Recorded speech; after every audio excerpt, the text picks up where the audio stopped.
And welcome to the talk show, Let the Truth Be Told. I'm your host, Pastor David. And folks, we got a great show. We got a great conversation. I have some great guests that's in the studio. So if you ain't got nothing to do, call your friends and let them know. You're listening to Let the Truth Be Told Radio. I'm your host, Pastor David. Y'all come on in.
And welcome to the talk show, Let the Truth Be Told. I'm your host, Pastor David.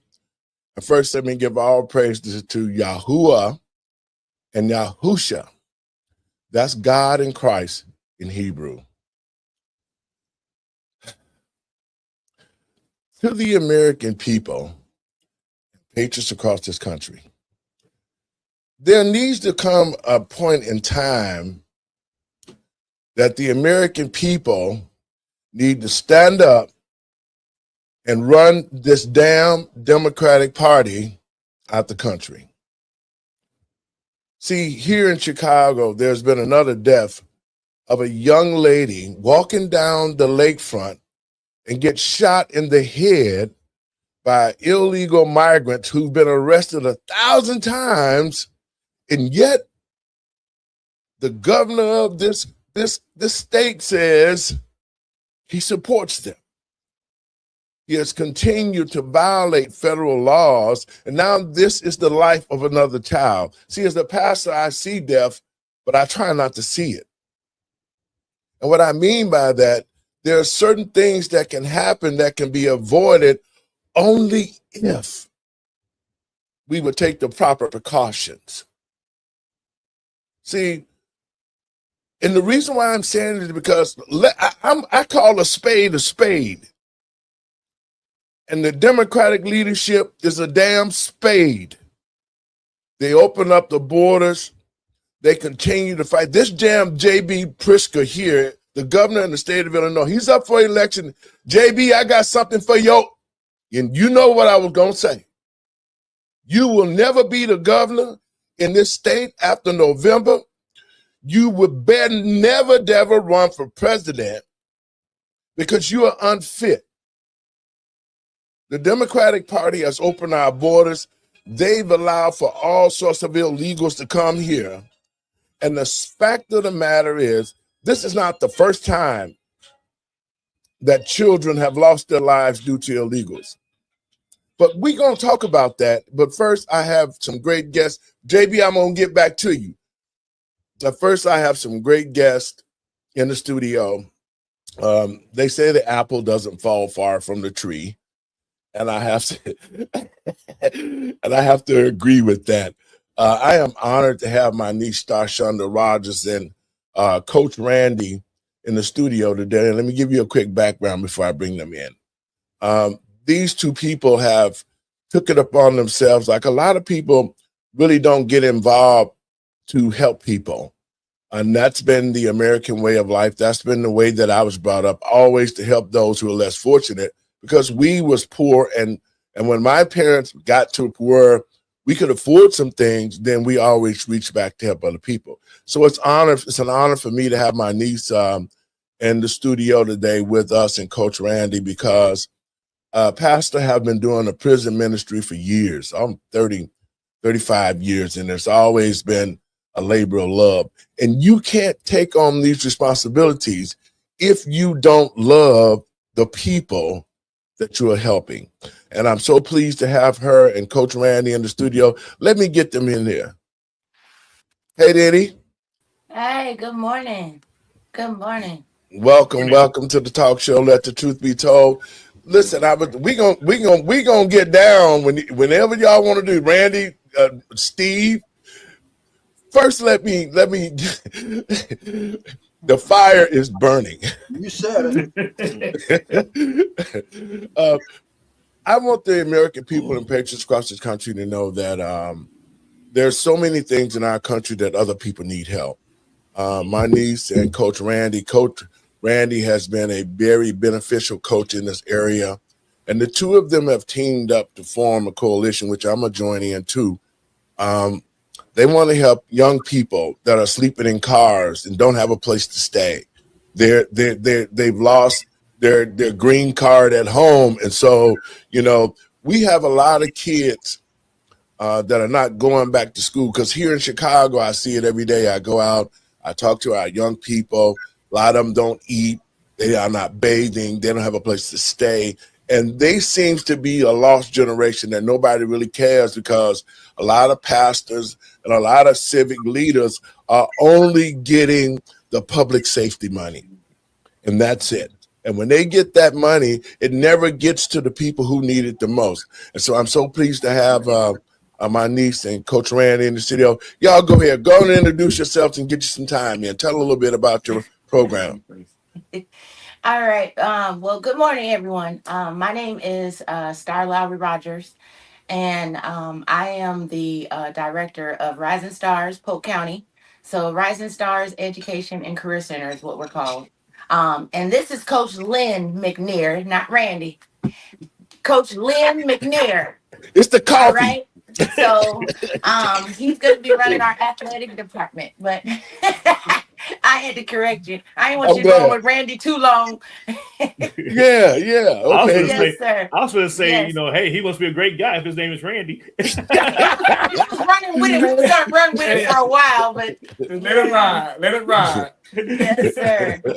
But yes, we are so happy to be here today, and we're so happy to present this program to the world. We just started presenting it to Polk County. We're down here in Florida. Polk County, Florida is where we're at. So we are trying to build, and we're starting from the ground up. But God is on our side, and we're determined, the team here. So yeah, God brought him into my life for a reason. Amen. Coach, tell them a little bit about yourself. Yes. Oh, well, I'm Coach Lynn McNair. I've been coaching now for 30 years. This year on the field will be 30 years for me. Um, I've done it from Little League up through high school. I own my own semi-pro football team. I'm now currently coaching at a post grad, which will be this fall, a junior college here in Central Florida. The direction we're going.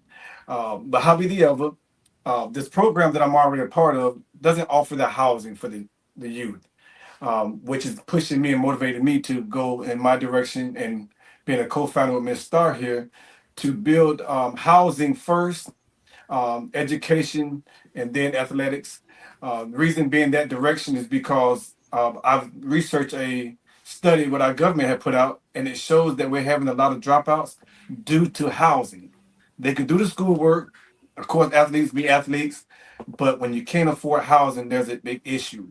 And most of us as parents know that we don't want our couch to be a save all for our children after we put them out, right? Yeah. So we're going to try to prevent that. Mhm. Miss Star and I, we're pushing now to prevent that. And once the children come out to get educated, we want to minimize the costs and expenses as much as possible. Mhm. Um, and we know the big portion of that is housing. Uh, and the rent in the state of Florida is just starting to get outrageous and steady climbing. But if we can team up with the world, then we can make this possible. to where the kids come in and they can focus on their education and then athletics. And we're looking to go quite abroad. And I mean, right now, what I'm at is just um, a postgrad, which is a gap school from high school to universities. But what they don't offer is the housing for the kids, and we also don't offer a gender education program. Yep. So with Rising Stars, what we're doing is we're going to offer the gender education diplomas as well as an opportunity to go to the next level, so they can have an opportunity to be seen by our major universities and higher institution of learning. So that's us in a nutshell. So other than Randy, that, your thoughts? Yeah. This is awesome, and I commend you both for putting together something like this and trying to take care of the kids out there. It is very unfortunate that we are in a state of a society where we have to worry about housing for our young adults as they try to be successful in life, and we wonder why the homeless rate is up high, why the crime rate is up high is because we sit back as a general society. We sit back and we do nothing to address the needs that's out there. And I really want to thank you guys for doing that down there in Polk County. And I hope you get all the help that you need down there to make your program successful. Mr. Binky? Yeah, I like his focus. The house, the education, and then the athletics. Without a house and education, you don't have a future. And if your future is athletics, you need a place to rest and you need a place to learn. So I like your order of progress there. It's commendable. And guys, I want to let you guys know now you're a part of our network, Living and Driving While Black Foundation. We're gonna work with you guys. I was teasing you, Coach Lanier, the other day, and I was talking about, just Google my name, but more importantly, Star's my niece, and I raised her, and I thank God that she turned out to pick up some of those things because we owned a business and we helped so many people with our business when they were young. And she got a mean pool game too, so I'm waiting to see that. Pastor, I'm waiting to see that, Pastor. Oh, she can shoot that. Well, I have to be honest with you, man. When she was growing up, this is the truth. She was growing up. We had a restaurant, and she learned how to play pool, and she could beat just about everybody that came into. They were like stand up on the soapbox shooting at the table, man. And she was killing people, man. But the most important thing that I love about what you guys are doing is because, see, the family structure has been attacked. So when our young people who are not being fully educated and know how to be men, learn how to be women, they then don't make the transition. It's hard to live in your mother's house when you think that you're a man or a woman, and you make the wrong decisions. You get your butt kicked out, and your friend that told you to run off, then when you run off, he can't give you no place to stay because he's still staying at home too. And so a lot of times the kids are out there like that, and I go out and I try to find places. But I want to put your program up, and I want you to talk a little bit about this, Star. Yes, so the second part of our program is the GED. And our GED portion and our career development, it's not just tied to kids. So our GED is for the full community. Anyone who's over 16 can do our GED program. Okay. The GED and career development, Uh-oh. You froze. Oh, that must be a camera. But the GED program that they're doing is similar to what we have done in the past. And what we've done is we were able to get involved with people and get them to job opportunities with the foundation ourselves. We had hiring halls where we were able to pick up employers, and then we would get our young people ready at the hiring halls, and then they would get jobs instantly on the spot.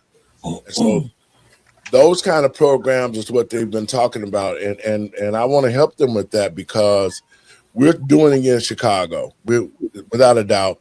We're talking about taking the trades and bringing them back into the high schools, and I think that is the big thing. That's the big problem, is because when you get out of high school, you need to know how to do something. I hope I didn't lose audio, No, but I hear you. I hear you. I hear you. Go ahead. Let me put you back up, because I was just talking about I didn't hear our nothing. We program. lost Go ahead. audio too. Go ahead. Talk about that.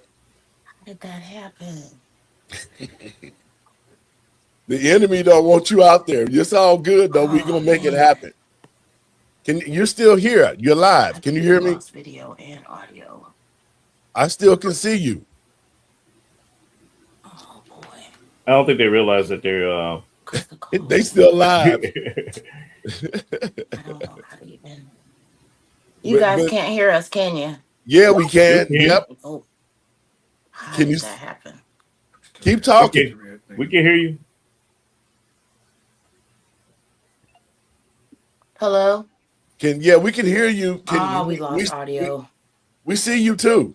Oh man, freaking. Let's give her a call. Yeah, I'm finna call her now. Because they're down there in Florida, no telling what the enemy don't want this to happen. So That's how it works. That's it how it works, always ladies and gentlemen. When but you spitting fire and you spitting the truth, the devil always want to come in and interrupt the business. And like she said, God is on her side. If God is for her, who can be always, against her? man. So we're gonna get through this, and don't worry about it. I think she said she had her phone put on do Oh, not. that's what it is. She's probably using her phone. Okay. Might But test. but anyway, we'll get okay. They're back. Can you Y'all guys hear back? us now? I'm Can you sorry. Yeah, we got you. can It's you hear us? yes. Can you guys hear us? Yep. Okay, I'm sorry. I don't know if I lost y'all or not. It was yeah. Y'all was So still I going was in the though. middle of talking about the program. I don't know how much you caught of it. Well, we caught a bunch of it. I But started yeah, our talking about. general education program is just it's tied to no, it's just not limited to 16 years and older.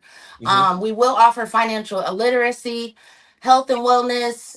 There's a lot of pieces to our program to help these kids. So mhm. we want to help the parents as well. It's not just the kids. They need a parent, they need a support system. So they need more than just the streets. Yes. So our Now, fundraiser is what we're trying to do is find us a building. So that's what our fundraiser is for. It is ongoing. mhm, There's a QR code there that can be scanned. We have Cash App, we have Zephy. So right now we're just trying to raise funds and actually get our program up and going. We've been doing it out of pocket right now, mhm. but we need to get a building so we can get out there a little bit more with the community and just get the awareness out there, and so we can help a lot of people. So hopefully you guys will jump on board. Scan that QR code, please. Even if it's $1, we appreciate everything from everyone. So thank you. And you know what, Star? I'm gonna make sure that we get together after the show. There are some avenues that we can go into to be. If y'all still, I still see y'all. Y'all hear me? So mad. That some avenues that we can go into. They still live. That we can make a difference in the communities, not only in Florida but across America as well. So They're having too many I difficulties. still can hear I you. can't hear him at all. We can hear you. And so what I we'll can't do. hear you. I know, right? We But we can can hear hear everybody them. but Pastor. Can you hear me now? Say something, Randy. They can hear you. That's weird. Can y'all hear us? We I can can- hear you. We just can't hear Pastor. Oh, really? Okay, that's interesting because we can hear y'all just fine. We hear you and see you and everything. Okay, yeah, we can see Pastor, but we can't hear Can't hear him. him. Okay. Can y'all hear me now? Okay. Can y'all hear him now? No. Y'all go ahead on and explain your program. And with the QR code now, He said, there you go. here, let me translate. he said, go ahead and explain the program and the QR codes and everything. Okay. So the GED prep, the career development portion of the program, is not limited to 16 and older. It's limited. I mean, it's limited to everyone, not just the children. So we want to be able to get the parents out of the home and the adults out of the home too, because you need to have at least a general education. If you don't have nothing, at least have a general education. That way you can maintain in society. Another part of our program is financial literacy, helping people counting, looking at their bills, breaking things down, paying their bills, learning how to actually save some money, open a savings account, so they'll have a backup plan. They'll have to work Yeah. paycheck to paycheck. Another portion of the program is health and wellness. So making those right decisions while they're eating at the grocery store. Us as Black folks, not trying to be funny, but we don't always eat right.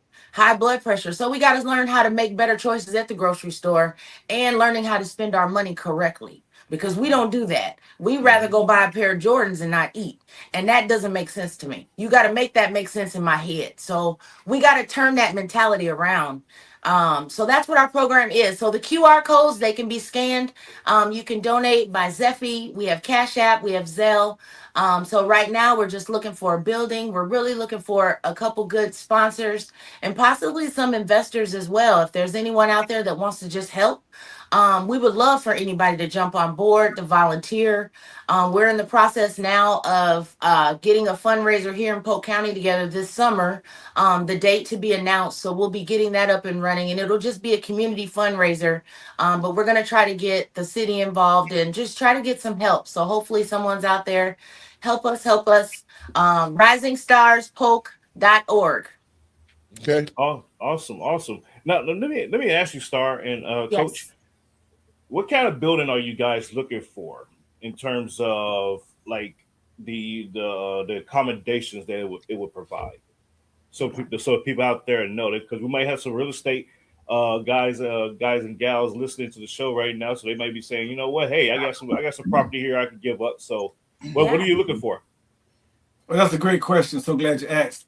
Um, we would like to have a upfront office parasol for the educational purposes. Where people can come in and sit down and get some of the literature off of the online courses that we offer, and also have a little bit of land that I can go outside and exercise and work athletics with the community, get the young guys and ladies up to the part so they can be marketable for the Hmm. institutions of higher learning.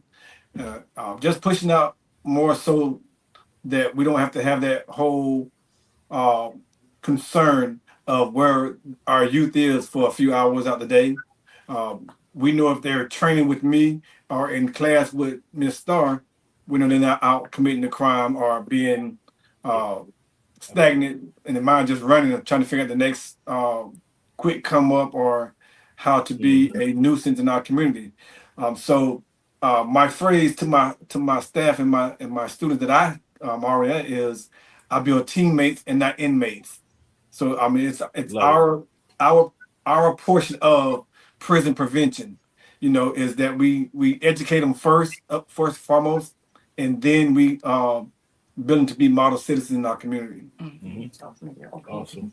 And that's a good thing too, because it's needed. There needs to be that type of love for the people, because we can see today that people and politicians who are in place, they don't care about the people. All they care about is the money they can get and how they divert money. Like, there are certain NGOs that are getting a lot of money, and Hmm. organizations like what Miss Starr and Coach is doing need to have that kind of funding, because they're actually in the trenches helping people. And so Yeah. that's why we're going to unite with them, and we're going to look for ways to be able to help them, uh, get what they need. And then, with our foundation, we're trying to bring back the trades into high school. And it's a lot of other things that we're doing throughout the city that can really, really make a difference. So, Okay. you guys are welcome. We'll talk. We'll become a conglomerate. There's other people like athletes like Bone Crusher Smith, who fought Mike Tyson, that we know. We know Mike Nunn. We know Sugar Ray Leonard. We know a bunch of the people that can come and help build a program. Donnell Wolford also is who I'm gonna recommend because he's building a building from the ground at his church in North Carolina. So we'll work together and get you in touch with all these people, guys, and this way that you'll be able to sustain yourselves. And we just keep building and building coalitions across the country for the grassroots level. Thank you, guys. Yes, yes. Thank you so much. We'll send you. Go ahead. I just wanted to reiterate on what he said. Like, if anybody has an old hotel or motel out there that they're not using, you know, those are the types of properties that we need because we can house kids in those. So we have a general contractor who's ready to help us, even if it's a fixer upper. You know, so don't think something ain't, oh, it needs so much work or it need this much work. We have a contractor that's willing to volunteer her time too. So we have some people on board. We just need a place. So we appreciate your time this morning. We thank you so much for the invite. We're so grateful. You know your uncle love you, and I know. I appreciate it. Anytime I need it, I'm gonna sell it. I don't care whether I'm selling toe rings or t-shirts. He hooked me up. So yes, we selling education today. Well, we're gonna keep selling it. And I extend the invitation to my show as well, so we can get together after this and get you promoted on my show as well. So awesome! Thank you so much. Thank you guys. Absolutely. And so, guys, let's take a quick break. I got to get some stuff loaded up. Let me put a clip on so y'all can check it out until we get back. Yes. All right. We don't need to be affiliated with nobody's party. We don't, because Democrats haven't done a damn thing for us. And the Republicans haven't done a damn thing for us. Right. We need to be as our own independent black party. That's what we need. We need our own party. No more waiting for J.B. Crystal and the rest of them clowns to do anything. Now, I'm going to say this. We going to the polls. We going to the polls. Now listen to me closely.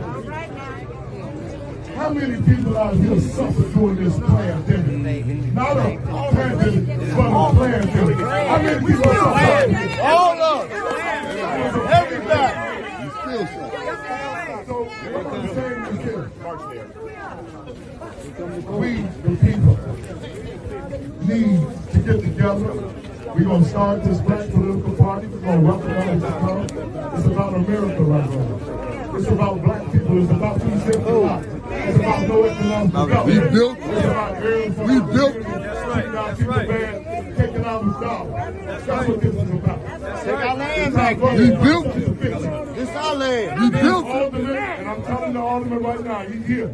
Brother Alderman, we have to start coming into the community, opening up businesses. We have to train our children. We built open their own businesses. We doing our own self. That's right. That's right. That's what this is. That's right. We can't keep sitting around every time we go somewhere. There's no black dollars that stays here. But if black people own businesses, we reinvest into ourselves. We create a nation within a nation. That's right. We got to get our own schools because we can't let the J.B. Christian keep teaching our kids homosexuality. That's right. That's right. They teach homosexuality in school. So this is where we stop. This is what black people need to get off the bus that's going ahead. Stop abusing the children. We need to take our communities back. We need to create our economic wealth. It ain't too late for the brother. And welcome back, folks. I want to thank you. Let me get my team back in. And we're going to get started with the real program now. I want those who got the number, those who want to get involved with us to get this program off the ground. I'd appreciate it. You can always reach out to me at 708-663-5262. Now, this is the conversation I need to have with the American people and patriots across this country. How much is enough? How much more of the killing of the children that we have to see innocently, like this young lady that was killed on the other day on the lakefront? Mm-hmm. I mean, it doesn't sit well with me in my mind to think that my daughter's life, and to the family, my condolences, but your daughter should be living right now.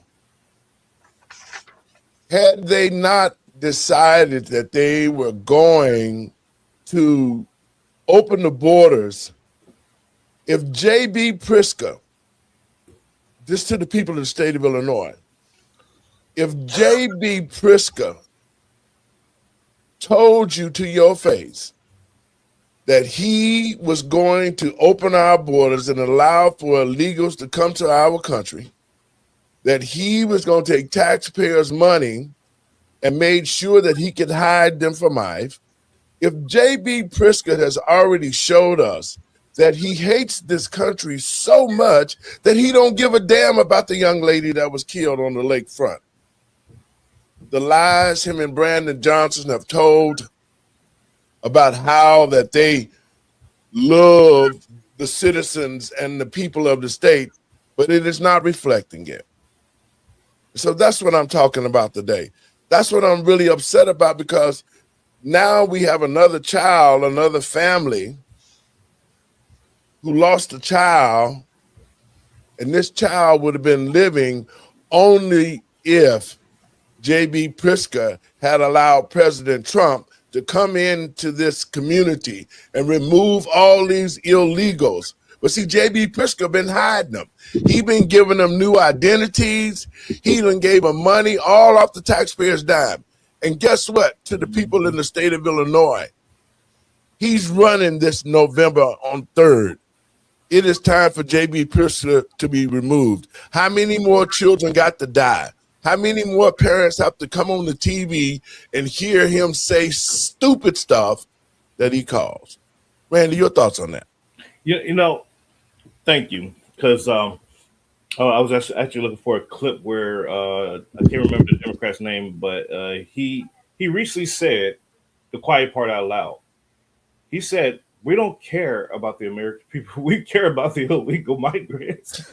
and it was even doubled down back, when during the State of the Union, when President Trump said, "Stand up if you believe that your job is to take care of the American people over illegal immigrants." The Democrats stayed seated, and so the playbook is out there, and this has been something that they have long believed in for over 30 years.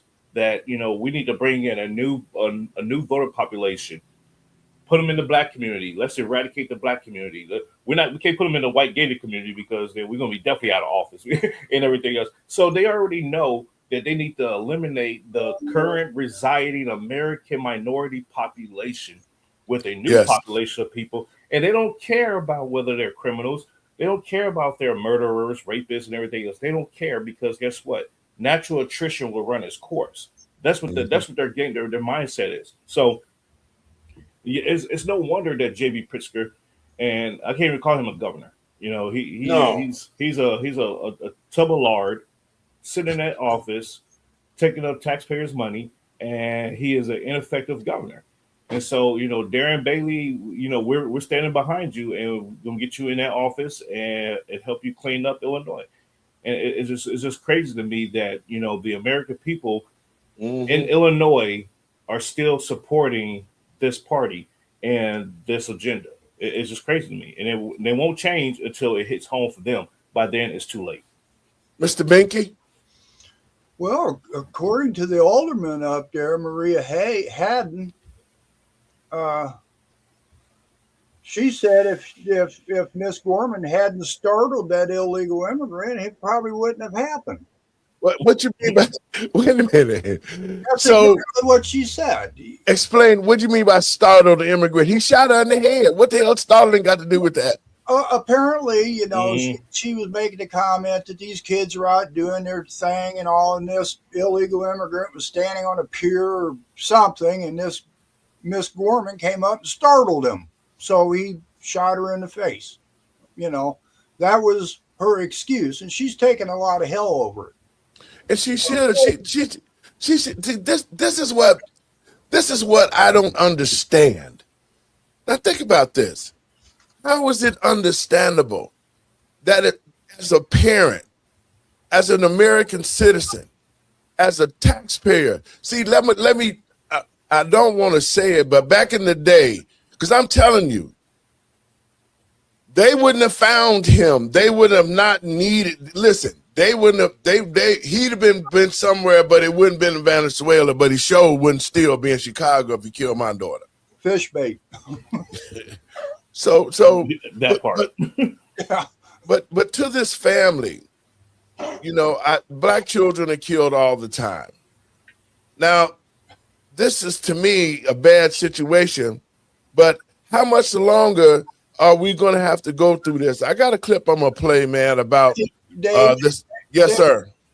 Pigster, he made a comment yesterday or today about I got him. Gorman, right? Yeah. And he's blaming Trump, and he's blaming comprehensive immigration reform. This is the typical Democrat, like you said, you know, throw the rock and point the other way, you know. Blame the other guy for my own incompetence. That's what Pigster's doing. Yep. Let me drop this clip in there, and then we're gonna talk about it. Okay. I found that clip. Okay, if you want to shoot it to me, I'll take it. Here we go. So this morning, an illegal immigrant is due in Chicago court charged in the shooting death of an 18-year-old Chicago student who was out walking with her friends when she was gunned down. Her heartbroken family demanding justice, saying, quote, Sheridan was 18. She had her entire life ahead of her education, her future, her family. We will not allow this to be dismissed as a wrong place, wrong time. This was not random misfortune. This was a violent and preventable act. Accountability must be complete. Our next guest was born and raised in Chicago, where his own brother was murdered by gun violence. Fox News political analyst Gianno Caldwell joins us now. Gianno, it's good to hear from you, brother. Let's talk about this, because so often you have these preventable acts, and the leadership of Chicago, they just say, wrong place, wrong time. And the truth of the matter is, you can be in your bed and a bullet comes through your window. Is that the wrong place, wrong time? Right. Where is it safe to live in Chicago? This precious young lady, 18 years old, just like my baby brother was when he was murdered, had a long life ahead of her. She was studying. She was the person that we want to see do well in this country. But yet and still, we have people like J.B. Pritzker, the governor of Illinois, and Mayor Brandon Johnson, who failed the test time and time again. This is an indictment on them. But it's not just an indictment on them. This is an indictment on every blue city and state that continues to endorse sanctuary city policies. What we need to do as a country is rise up and say enough is enough. President Trump has been working tirelessly to secure our cities. Places like D.C., Memphis. He tried to do it in Chicago, but an activist judge got in the way of that. This is what we really need to do. We need to end the filibuster.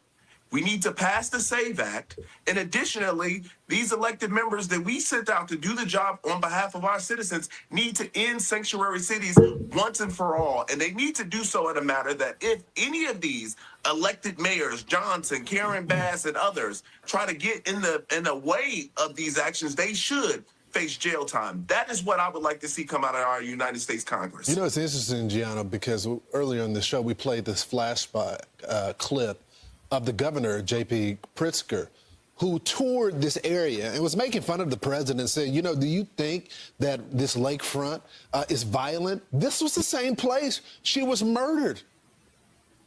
Exactly right. And there's no place safe in the city of Chicago. When I was growing up, it used to be concentrated in the south sides and the west sides of Chicago, primarily where there's working class and middle class people. Now you can be sitting down having a steak at a very nice steakhouse and get shot or robbed.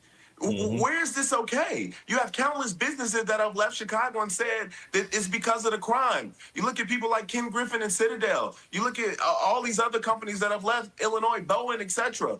This is not okay. They're losing not just blood, but treasure as well, a tax base. And then on the back end, people like Brandon Johnson is raising taxes on the black residents that live there who cannot afford it. Like, this is insane. And this is another example. Two black people do not just vote for somebody because they're black.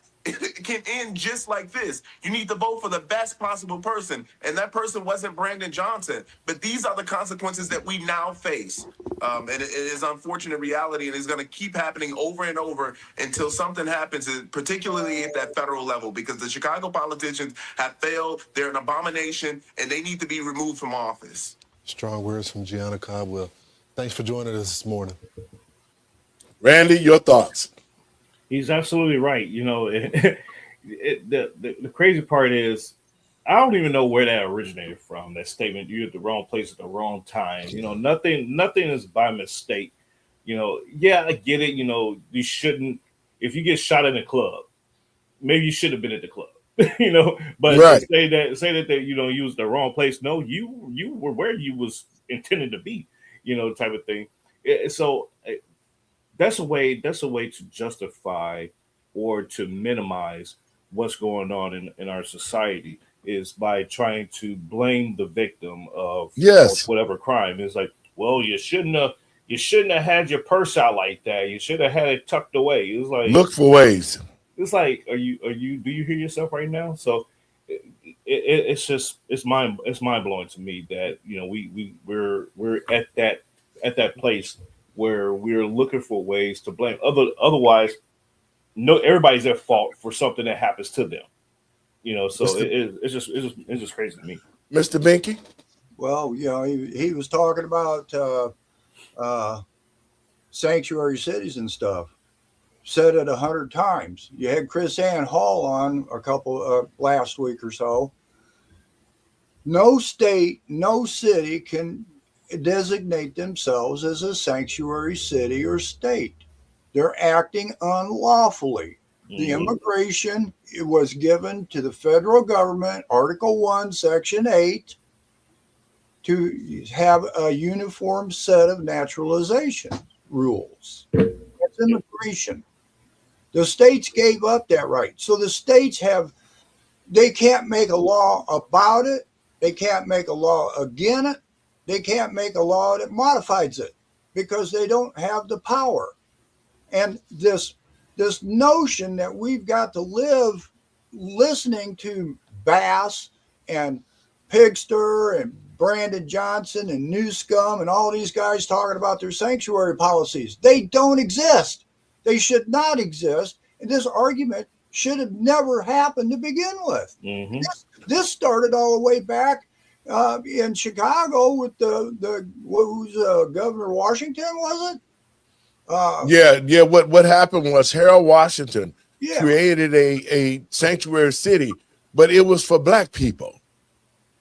It was for black people migrating from the South, from different other places. So when he created it, he did not mean for it to be a bunch of illegals storming the border, coming in Chicago. He didn't create it so that we could take our taxpayer dollars to feed other people, and we're not even feeding people in Chicago. He also said he didn't want his police force to enforce any immigration laws and stuff too. You know, this is only this should be ranked right up there to his ass got to go. That's where it should be right there. And see, this is why I'm running for mayor of Chicago in 2027. Because see, JB, I know you're gonna watch my show with your fat ass tonight, but I'm gonna tell you how to rock and roll and then how this gonna go. We're gonna help Mr. Bailey get into office.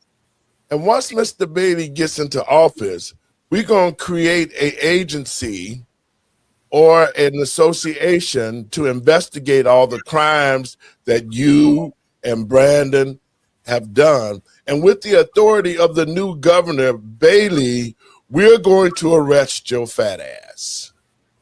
Mr. Bink. Got to add to that. The governor only signs laws into effect. The people in Illinois have not only got to get rid of a Democrat in the governor, but they got to get the Democrats out of having majority of both houses that create these laws. Because even though the governor can veto a law, they can come back and counter veto the governor. And Well, when you've got power of both houses, you've got a democracy. That's where everything starts going bad. It's not whether something's right or wrong. It's we've got the power to do what we want, and we've got the veto power over a governor. So the Democratic Party itself has got to be knocked out of being able to have the power of both houses to do whatever they want. Bink, check this out. I'm gonna play this video. Thanks for everybody for being here. I'm State Representative and Assistant Minority Leader John Cabello from the 90th District. I have one question for everyone. Have you had enough yet? Have you had enough yet? In January of last year, 2 young girls were killed by an illegal immigrant who was drunk driving. In April of last year, an illegal immigrant was arrested for concealing a woman's body. In October of last year, another illegal immigrant killed a couple while driving.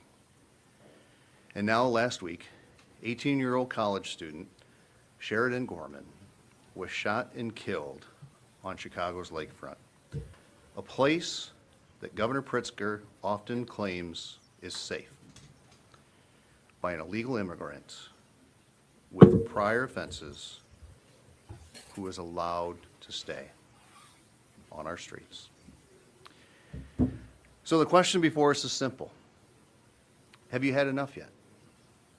Have you had enough of the deadly consequences of Governor Pritzker's failed policies? And now the chaos inside the city hall is spilling into the open. The mayor's deputy mayor for public safety was fired and now is sounding the alarm on what we all knew all along. Brandon Johnson's administration is openly anti-police. And if that wasn't enough, new reporting by the Free Press is exposing what many of us have already said for years. Millions of taxpayer dollars are being funneled into so-called violence interruption programs with little accountability and questionable results. Policies that protect violent, illegal immigrants, leadership that is openly anti-law enforcement, and hundreds of millions of your taxpayer dollars spent on violent interruption scams with no results. In Illinois, all of these combine to make Illinois families less safe and law enforcement officers' jobs more dangerous. It's not working. Illinois families have had enough. We have had enough. The whole General Assembly should have had enough. With that, I'd like to introduce my friend and colleague. Okay, now listen to this, guys. To the American people and patriots across this country, when we elected these people, no matter whether they're a Democrat nor they're Republican, their job is to ensure the better quality of life for the taxpayers who sent them to office. We don't need to continue this thing where the Democrats are versus the Republicans and nothing is being done for the American taxpayers. There's no public safety for our children. They're doing nothing for the taxpayers. They're doing nothing for the people in the state of Illinois, but taking our money and continue to put it in things that doesn't work, like the violence interrupters. Mr. Binky, your thoughts on that?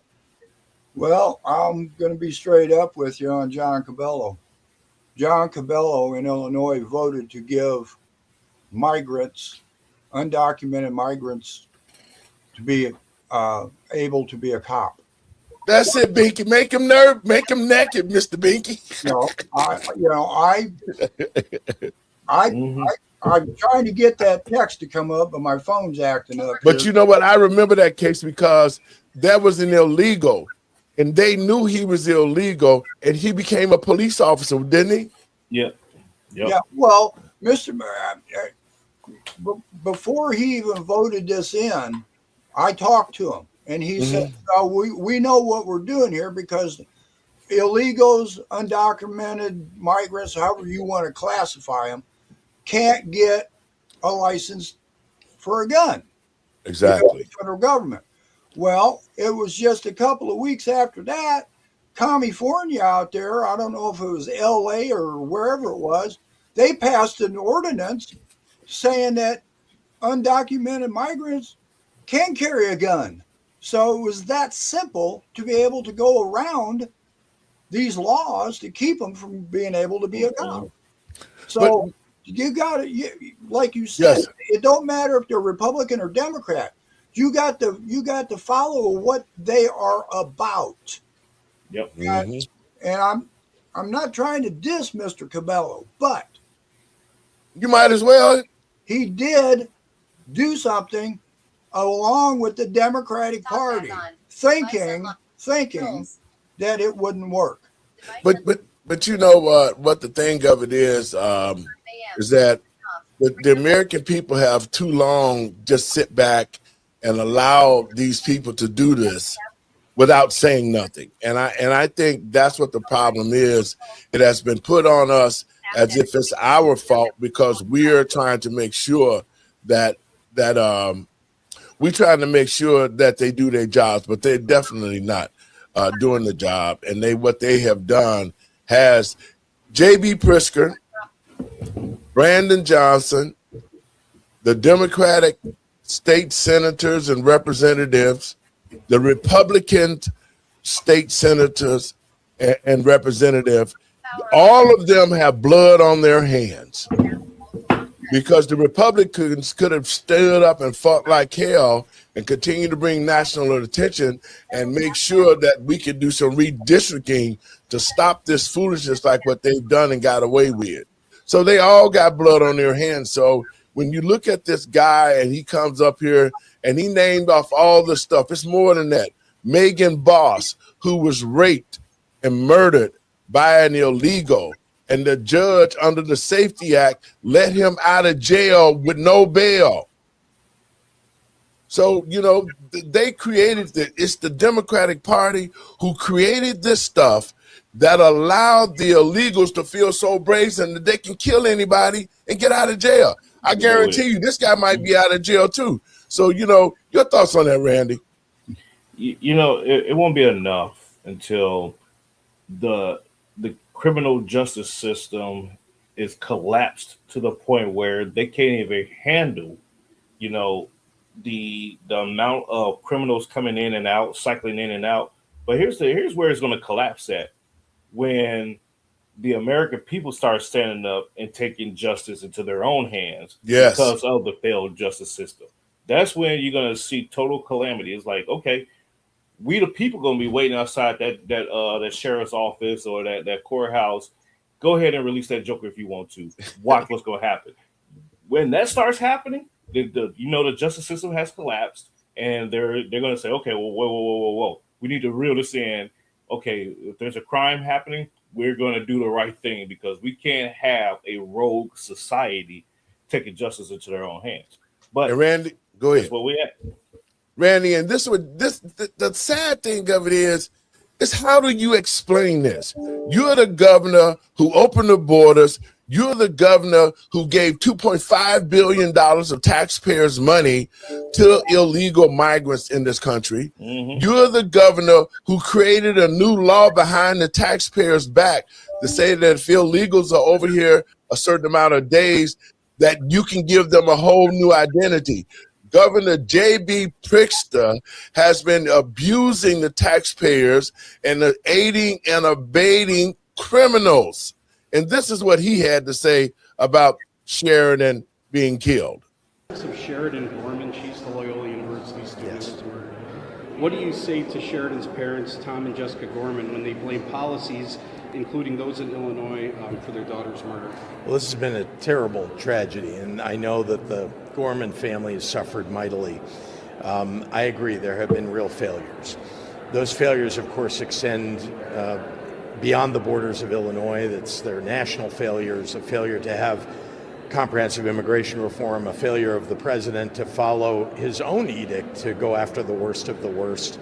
And in my view, we have a lot of work that we need to continue to do, but it is the job of the federal government to go after immigration enforcement, and it is the job of our local and state law enforcement to prosecute or to catch violent criminals and prosecute them.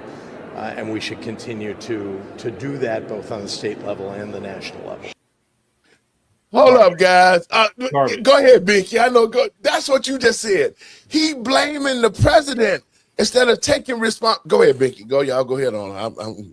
If you ain't heard something as stupid as that come out of stupid a person like that, he sat there and admitted whose job it is, but he's the one blocking it. Mm-hmm. He's the one keeping and not allowing the federal government to do what they're doing. He's acting in treason.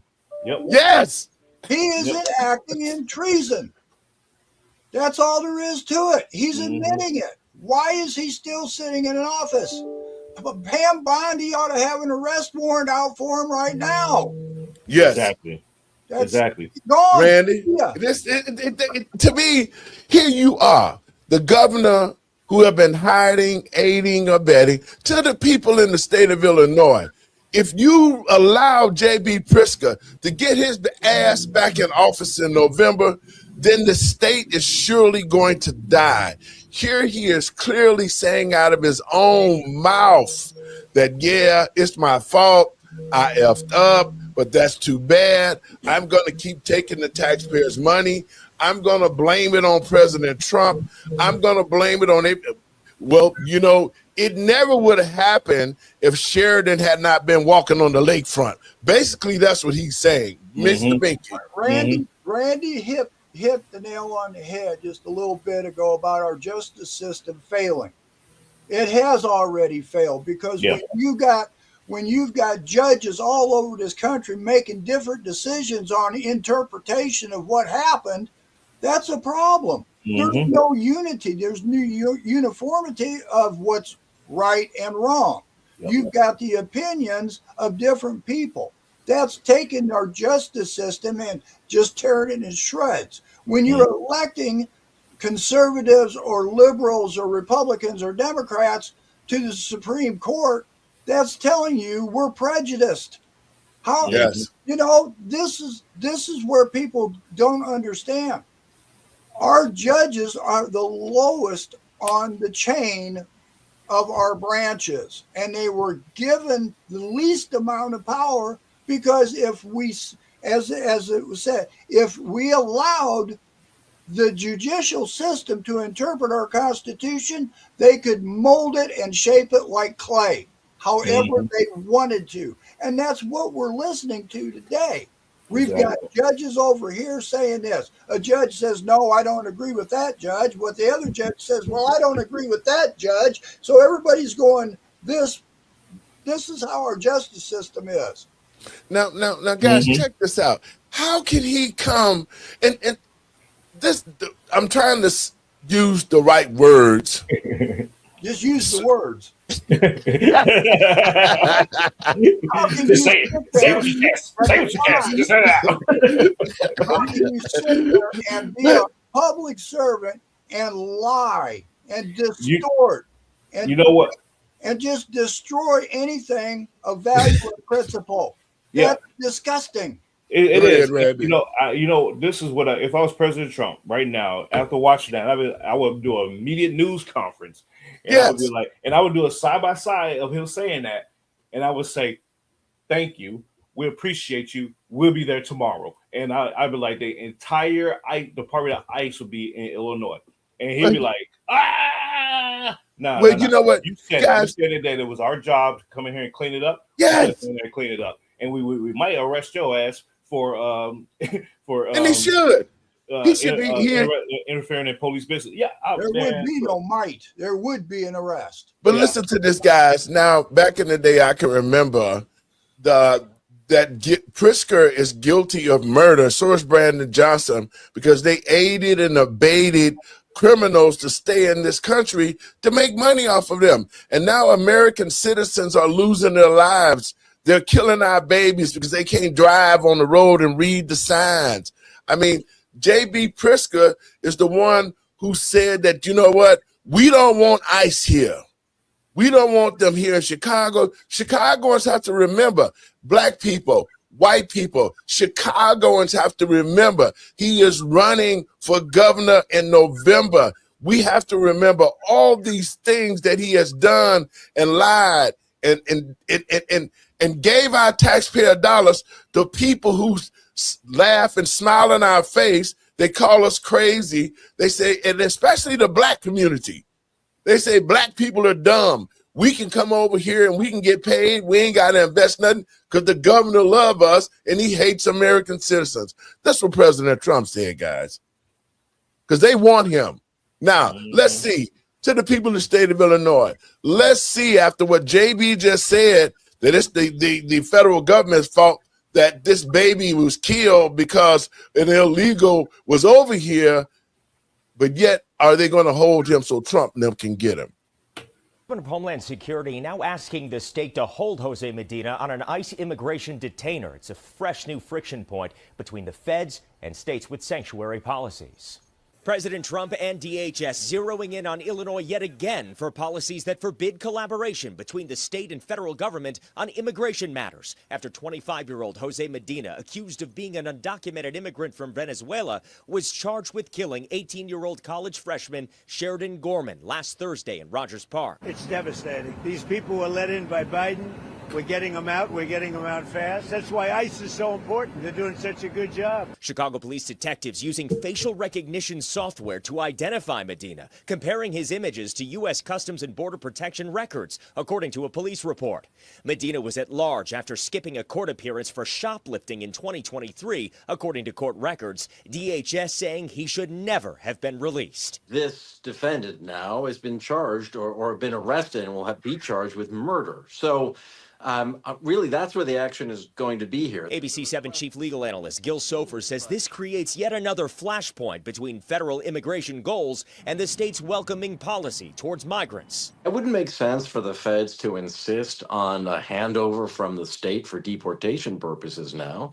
If he committed murder, there's a very strong interest on the part of the state, and you would think on the part of the feds, to see that he's prosecuted here. Sofer telling the I-Team, despite the DHS outcry and calls from Gorman's parents to keep Medina in custody, that's very likely where he will stay, saying the murder charge changes everything. He will almost certainly be detained on the state charges, regardless of what ICE intends to do or not intends to do. And while Sofer says the legal system in Illinois is obliged to follow Illinois law, which prohibits collaboration with the feds on immigration, including honoring ICE detainer requests, there's a caveat. They can't honor the detainer if that's all that there is to keep this guy in custody, but that's not all that there is to keep him in custody. There's a murder charge to keep him in custody.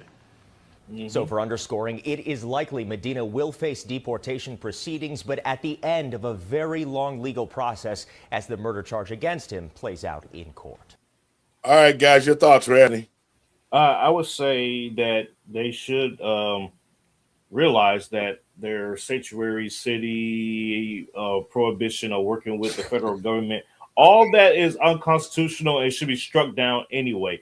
And the federal government should just be like, okay, you have this law saying you don't want to work with us? Fine, we won't work with you. Cut off the funding.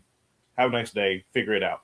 Then they be like, oh, no, we can't do that. You can't do that. Let's get this activist judge to say, you can't do that. And here's the thing about activist judges and the Supreme Court, the whole entire judicial apparatus of judges. I keep saying this, and I'm going to keep reminding the American people, opinion is not law.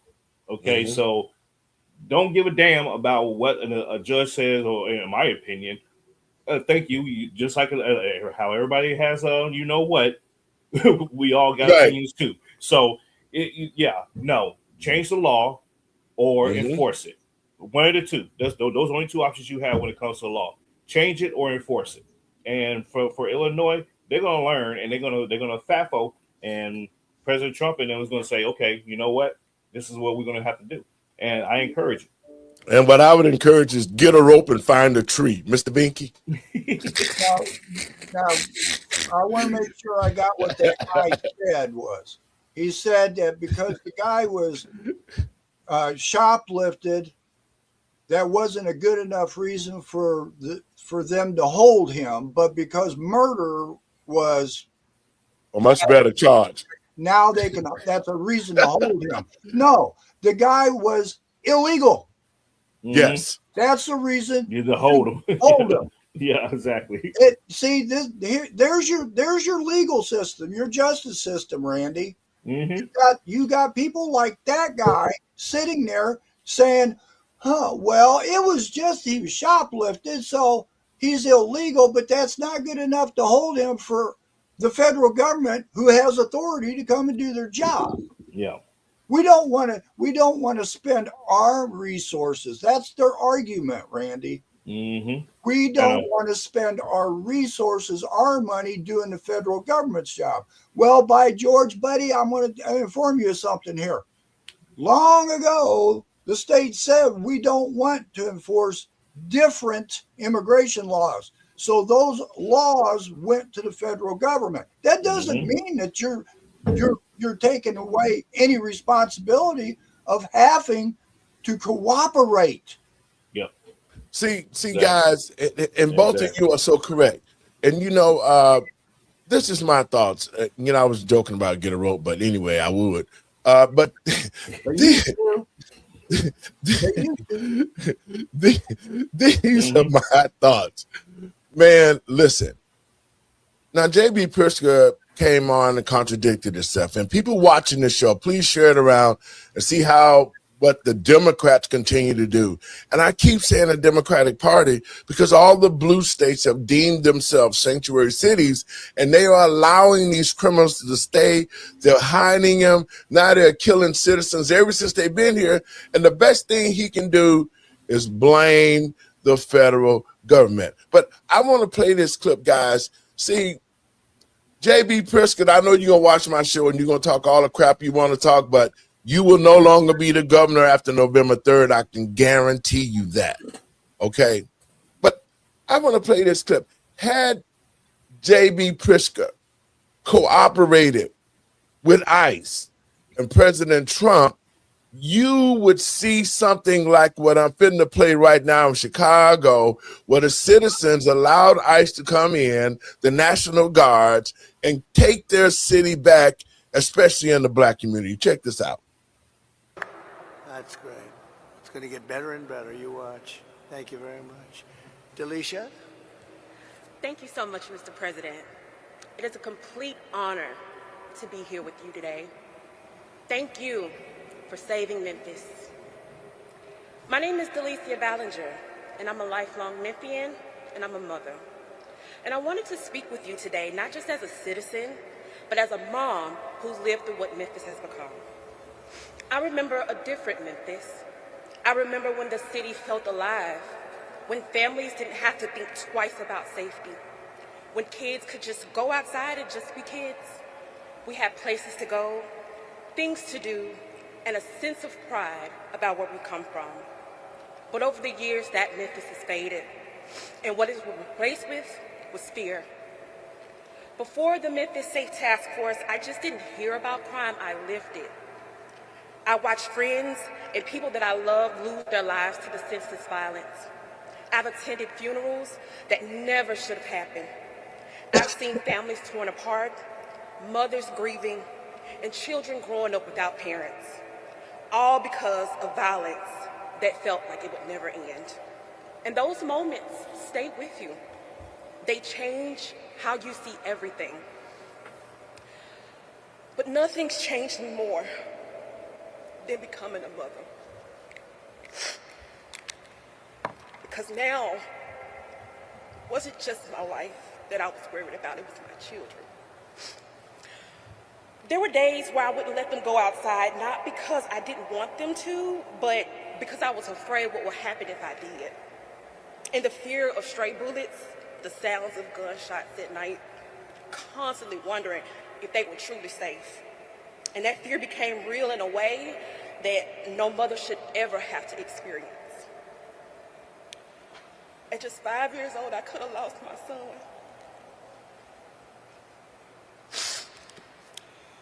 There was a drive-by shooting, and a random bullet came through my home in that very same space where my son played.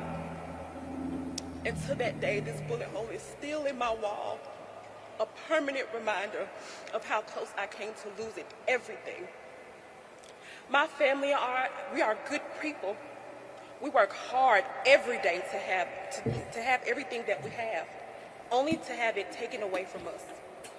We've experienced multiple burglaries in our home, and it wasn't just the material things that were stolen, it was our sense of security, our peace, our livelihood. And that violence just wasn't inside of our home, it was all around us. Just literally 4 houses down from where I live, a grandmother and her child were shot. I remember what sounded like almost 30 gunshots ring out. Yellow tape covered the street. After that day, those neighbors never returned. Their home now, with a for sale sign, stands as a reminder of a fear so deep that they couldn't come back to the place where they almost lost their lives. And that feeling, that fear, is something that my family knows all too well. That is not how families are supposed to live. That is not how children are supposed to grow up. We've reached out for help. For years, we looked to our local leaders hoping that anything would change. But nothing did. And that was until you, my president, stepped in. I need you to understand what that meant for families like mine, because in a matter of weeks, we felt a difference. Today, I can sit out on my porch and drink tea in peace. My children can go outside and play in our backyard again, and for the first time in 5 years, I don't hear any gunshots in my neighborhood. It's been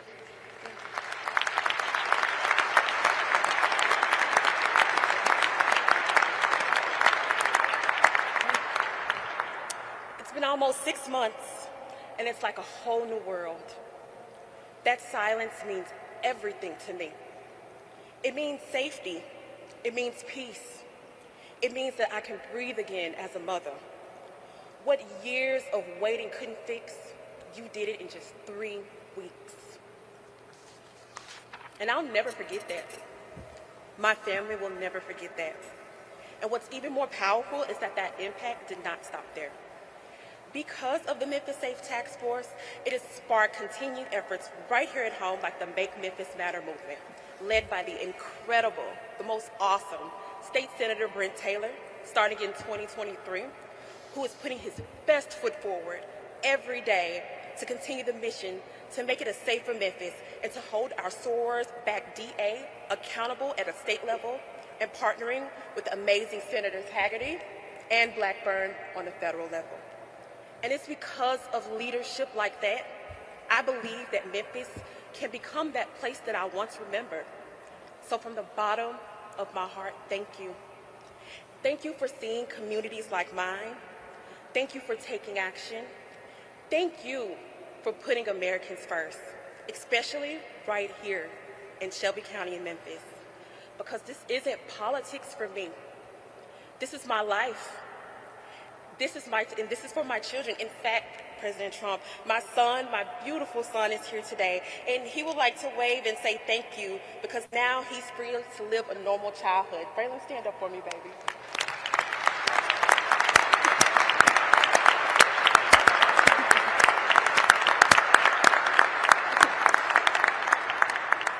And because of that change, we finally have a sense of normal again.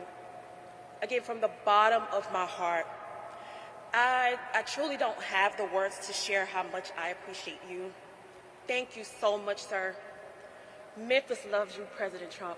Thank you. Thank you very much. Wow. I don't know, Delisha. I think we're going to have to give her MVP, right? MVP, Delisha. That's a great job. Thank you very much.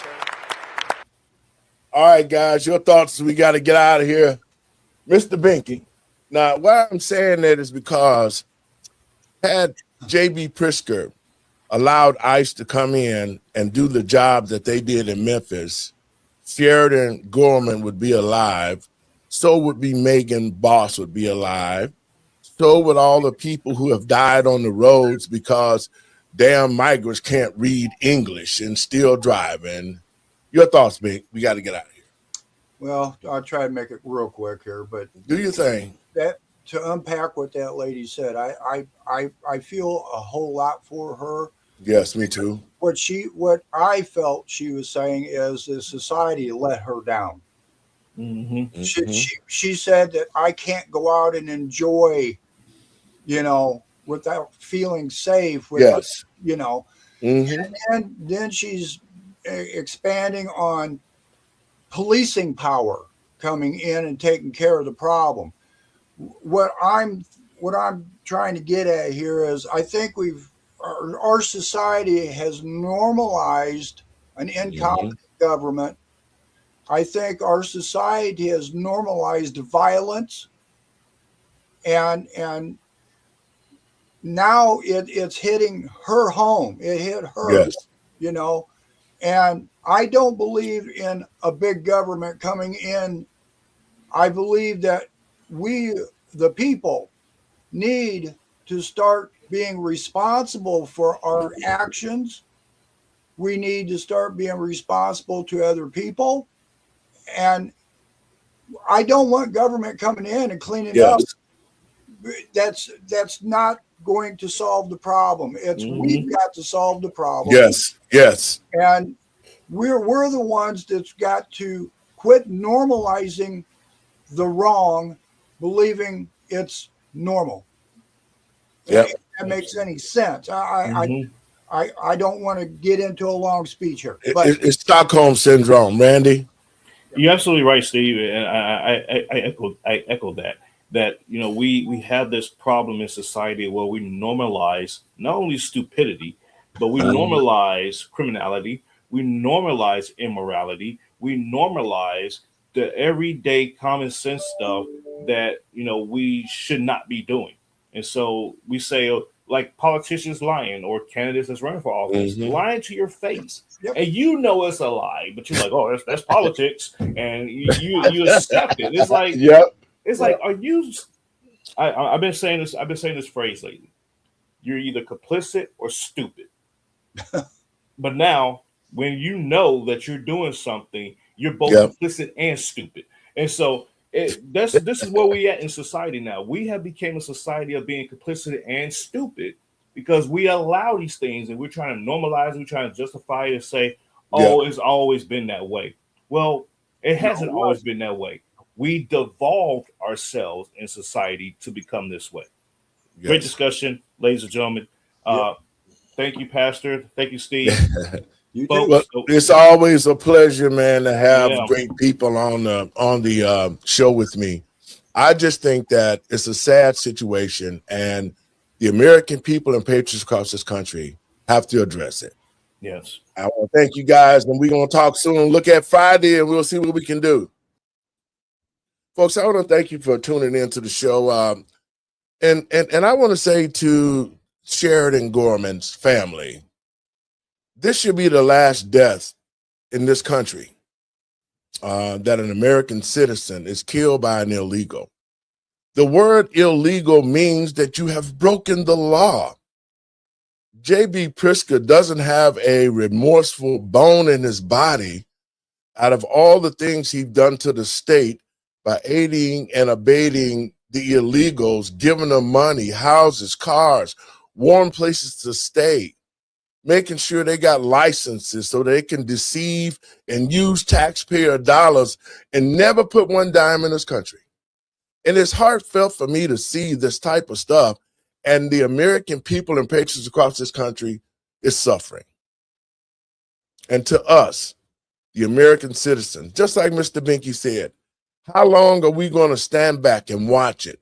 How many more families is going to have to suffer like Megan Good and Sheridan Gorman and all the other people who have died at the hands of illegals? Illegal means illegal. That means you broke the law and that you shouldn't be in this country if you didn't come the proper way. My last words is this. It's time for the American people to stand with President Trump. It's time for ICE to come to Chicago. It's time for the government and the American people to get together and disband the Democratic Party Because as we can see, J.B. Pritzker's nothing but a fat liar and a thief. He doesn't care about the people in the state of Illinois. And come November, JB, you're going to be looking for a job. And in saying that, I got to get out of here. God bless you. I love you. God bless our country. And condolences to all the families who've lost loved ones due to the lack of government and leadership that the Democratic Party has provided. God bless you. Have a great weekend.